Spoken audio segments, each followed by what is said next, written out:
Mama wakwaba meeting ede adwa searching mesrel na wa subscribe to my channel me a notification bell no so for more news.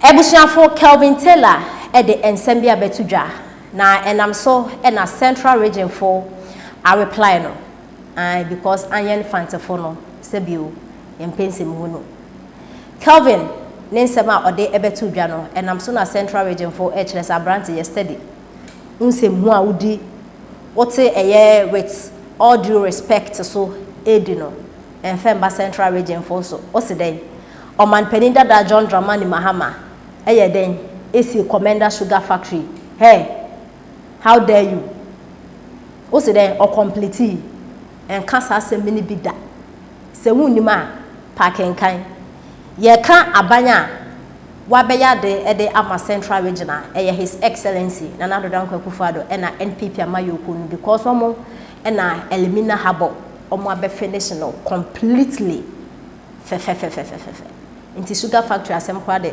woka NDC for emamo famo ano emmemetu bukra na ebusuafo de nti ena central region for a reply Kelvin Taylor ensem no emu enchiremoni eye ora Alan Cash all bompai say NPP amayoko no ebeto aba ede ama no na watumi abaye flag bearer ede ama NPP party no say na ebeya 2024 obedi NPP fo anim na Ghana fo ato aba ma no abaye president e wo Ghana ha ne dai so ne o de ensem bia betudwa na ensem a owura Alan Cash e kan nya ne say o kan bibia say NPP candidate o mo eyi o muti na enipa obetumi e win regions a omo swing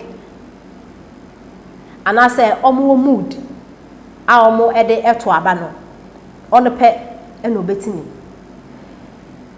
ebiti say regions a eno mutumi to aba ma NDC e kira omo kodadwan no mo asese omo adwen ato aba ama NPP omo ni particular party omo to aba ma ne de bia no sa regions no oka bibia so benwi ne de ama NPP ama yoko no 2024 na e was sense memu e na Kelvin Taylor te no say hey papa how say dey be a trade minister obey a trade minister no central region ye can regions are omoye swinger central region e kan ho obai omanpenda da John Dramani Mahama XC sugar factory e wo ho wantimi endua ahwerimpo ahwere kekekra wantimi endua bi wo inti no se den betimi enwini central region and obo akra wo da NPP for na ebusuafo men ka senchaniti ensama Kelvin ede etudwa kakra Munti Alan Cash so I'm the only candidate that can win in the swing regions for NPP in Ghana. The biggest swing region in Ghana is Central region. Cause Central region kekenoko duashe die kojo chiremantin go to the Central region obiaba abesi a whole factory, a sugar factory. Your job for the past 8 years, diashe die. Are you ready?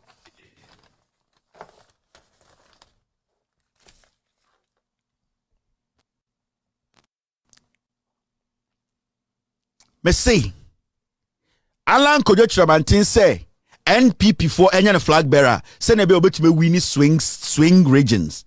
Central region is swing region. Asim for na mudi o matem so ndem yankwasea for no a swing regional. Asim for any Cape Coast for Elmina for Infante 47 no a swing region. Who could Chiramantin for 7 years. Bra eye central region swing region ne dua hwede keke dua hwer. You could not grow sugar cane. Okojina kuma asesa de yemfa Ghana nhya wonsa na adan a MPP for the mawa obekom mi krum for Infante for mojiminti. Obia besi factory du ahwede keke wentuma ndua no omo agiminti oba wo na efe ona pempem apa ona oye nice guy ye betam Ghana ma no mo nyina de obugimi ato ama wo dey na different dey na be kire wo so wo kra no they have to even vote for you. Ebusuafo ensemwe ena Kelvin ede etudwa na Kelvin kan we na central region for so dey ma bibi jejo omanpenda da John Dramani Mahama commander sugar factory o se dey ono si owie he ena hwan wan bedu ahwere wanya hwe ama central region for ti central region for kwa ye wa bia NPP for ne beto aba amom because omo eno mo abaye e o friend say elimina habono ede amaye na busu afo yenti reply on the man Kelvin Taylor we Nunu Justin Nunu and now say Kelvin get small sense. Do we build factory or before raw material? Okay, and Renzo say, hey, stupid guy, mind your speech. Who told you Mahama completed the sugar factory? NPP has done well in Central Region. Look at what Ekufuado has done. Ekufuado has given, okay, also, look at what Ekufuado has given us, like the Elimina Harbor. Abua, you compare Mahama to Nanado, in Ghana, Frank Comadrin, near Ghana from Central Region for more HSA Kelvin Taylor. Mind your business. And for us, in Central Region for so because on my pen that John Dramani Mahama, why you would take reply way and a Central Region for a day. I'm Kelvin Taylor. Chrono Sam and the one and Niso, and ya trust Sam the one to touch the masono. Sabe ya Papa Kennedy, you cost on a ya into be a sebe, what that yariketeso, and now yarim paso, or by we see woo, or bomb pie, no, no, Kelvin Taylor, and I yes, our commentary, no. No, ne Kelvin Taylor, and then be some quasi social media. Now last me baby say question be say. It is an empire wow bobo ye. Utie. Sanka ye onyame mpengu. Honorable Ken will live his full years no matter what the situation is. But onyame mpengu na kon wood. Enanka BBC ya. Enti anka banfu aba we ya na wo be kwa kwese Kennedy Japan t-shirt ya na me question ba ko no. I want you people to tell me. I want you people to tell me, say, obey. Ebra was see ya papa compre kwe Japan wenwu. Wone Kelvin Taylor no mo kambo mu anu wo mu din kwase asem wo social media. Say be mu a. And can no say oh Sir Kennedy is the best to break the 8.